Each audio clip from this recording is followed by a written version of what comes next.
चलिए आज का जो क्लास होगा basically subject matter of economics पे। किस पे होगा? सब्जेक्ट मैटर ऑफ इकोनॉमिक्स पे। आइए देखते हैं कि सब्जेक्ट मैटर ऑफ इकोनॉमिक्स क्या है और सब्जेक्ट मैटर ऑफ इकोनॉमिक्स के अंतर्गत हम क्या क्या पढ़ेंगे।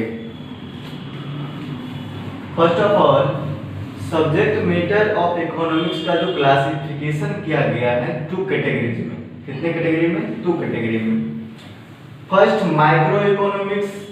माइक्रो इकोनॉमिक्स को हिंदी में व्यष्टि या सूक्ष्म अर्थशास्त्र कहते हैं, और एक मैक्रो इकोनॉमिक्स जिसको हम समष्टि अर्थशास्त्र कहते हैं। माइक्रो इकोनॉमिक्स शब्द की उत्पत्ति ग्रीक भाषा के मैक्रोज शब्द से हुई है। किससे हुई है वो? ग्रीक भाषा के मैक्रोज शब्द से, जिसका अर्थ होता है छोटा, सूक्ष्म। और मैक्रो इकोनॉमिक्स शब्द की उत्पत्ति ग्रीक भाषा के मैक्रोज शब्द से हुई है। किससे हुई है? ग्रीक भाषा के मैक्रोज शब्द से हुई है। इसका जो क्लासिफिकेशन जो किया गया था 1933 में, कितना किया गया था? 1933 में, 1933 में। किसके द्वारा किया गया था? रैगनर फ्रीस के द्वारा। किसके द्वारा? रैगनर फ्रीस के द्वारा। अब हम यह देखेंगे कि व्यष्टि अर्थशास्त्र के अंतर्गत यानी माइक्रो इकोनॉमिक्स के अंतर्गत, माइक्रो इकोनॉमिक्स के अंतर्गत हम क्या सब स्टडी करेंगे और मैक्रो इकोनॉमिक्स के अंतर्गत हम क्या सब स्टडी करेंगे, है ना, इसके बारे में हम जिक्र करते हैं। आइए, माइक्रो इकोनॉमिक्स के अंतर्गत हम उत्पाद कीमत के बारे में पढ़ेंगे, प्रोडक्ट प्राइस के बारे में, और साधन कीमत मीन्स फैक्टर प्राइस, है ना। कहने का मतलब है कि फैक्टर ऑफ प्रोडक्शन को जो हम पेमेंट करते हैं, है ना, उत्पादन के साधन क्या क्या हैं? Land, labour, capital, organisation and entrepreneurship, entrepreneur. तो कहने का मतलब है कि इस सब को क्या पेमेंट किया जाता है, उसके बारे में अध्ययन करेंगे। उसके बाद कल्याणकारी अर्थशास्त्र के बारे में अध्ययन करेंगे। तो आइए, उत्पाद कीमत के अंतर्गत हम क्या सब पढ़ते हैं?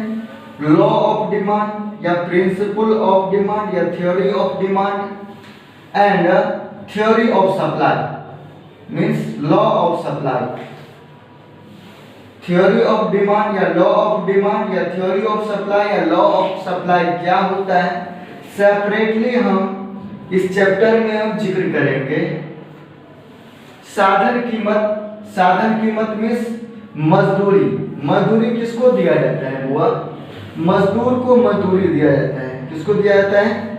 मजदूर को मजदूरी दिया जाता है। किराया किसको दिया जाता है? लैंड को, जिसपे हम कल कारखाने लगाते हैं या कोई इंडस्ट्री लगाते हैं, या फिर किसी लैंड पे हम एग्रीकल्चर यानी कृषि का काम करते हैं। उसके बाद ब्याज किस पे दिया जाता है?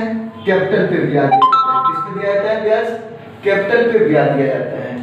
उसके बाद यदि हम लाभ की बात करें तो एक एंटरप्रेन्योर जो है, एक उद्यमी जो है, लाभ के लिए काम करता है। किसके लिए? प्रॉफिट अर्निंग के लिए। उसके बाद यदि हम बात करें मैक्रो इकोनॉमिक्स की, तो मैक्रो इकोनॉमिक्स का के अंतर्गत जो है हम आय एवं रोजगार के सिद्धांत का अध्ययन करते हैं, theory of income and employment. उसके बाद हम सामान्य कीमत स्तर एवं मूल्य वृद्धि के सिद्धांत का अध्ययन करते हैं। उसके बाद आर्थिक विकास का सिद्धांत means theory of economic development के बारे में अध्ययन करते हैं। एंड लास्ट जो है वह है थ्योरी ऑफ डिस्ट्रीब्यूशन यानी वितरण का सिद्धांत। तो इस सब का स्टडी जो है हम मैक्रो इकोनॉमिक्स के अंतर्गत करते हैं। यदि हम 1930 की बात करें, 1930 से पहले जो है केवल और केवल इकोनॉमिक्स का अध्ययन किया जाता था। किसका अध्ययन किया जाता था? इकोनॉमिक्स का अध्ययन किया जाता था। जब वैश्विक महामंदी आई, वर्ल्ड डिप्रेशन, तो 1930 के बाद, है ना, सन 1933 में इकोनॉमिक्स को दो पार्ट में बांटकर अध्ययन किया जाने लगा। पहला part micro economics and second part macro economics. हो सकता है कि आपको बोर्ड के एग्जाम में ऑब्जेक्टिव में पूछ सकता है कि अर्थशास्त्र का विभाजन किसके द्वारा किया गया? किसके द्वारा किया गया? रेगनर फ्रीस के द्वारा किया गया। कब किया गया? 1933 में किया गया। याद रहेगा हुआ? ठीक है, इसको नोट करिए। आगे हम हर एक चैप्टर को बारीकी से अध्ययन करेंगे, ठीक है। हर एक टॉपिक से रिलेटेड सेपरेट चैप्टर दे रखा है, ठीक है। सबका हम एक एक करके स्टडी करेंगे। पहले इसको नोट कर लीजिए।